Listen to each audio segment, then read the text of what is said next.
बाकायद अवाम ने अपने जान का नजराना पेश किया। मेरे 2 भाई शहीद हुए हैं। जो अवाम की तकलीफ है वो मेरी तकलीफ है। कदहीं असां खां विसरी न सघंदियां हर कंहिंखे हर कंहिंखे हर 27 दिसंबर तुंहिंजी यादि ॾियारे पई।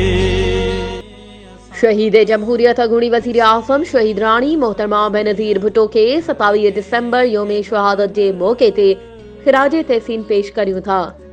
शहीद राणी मोहतरमा बेनज़ीर भुट्टो मुल्क ख़ातिर पंहिंजी जान जो नज़रानो पेश कयो ऐं जाम शहादत नोश कई ऐं ज़िले नौशेरो फिरोज़ में शहीद राणी मोहतरमा बेनज़ीर भुट्टो जे नक्शे कदम ते हलंदड़ शहीद बनज़ीराबाद डिवीज़न के सदर ऐं अगूणे सूबाई वज़ीर कानून मोहतरम ज़ियाउल हसन लंजार MNA ज़ुल्फ़कार अली बेहन MPA Mumtaz Ali Chandio rice Feroz Khan Jamali rice Sadat Khan Lahiri ऐं PP क़यादत बिना के फ़र्क़ जे अवाम जी ख़िदमत करण ते PP क़यादत के सलाम पेश करियूं था।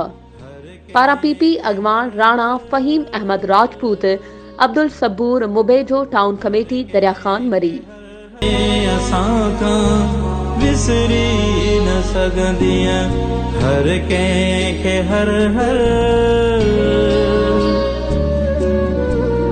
कंहिंखे हर 27 दिसंबर तुंहिंजी यादि ॾियारे पई।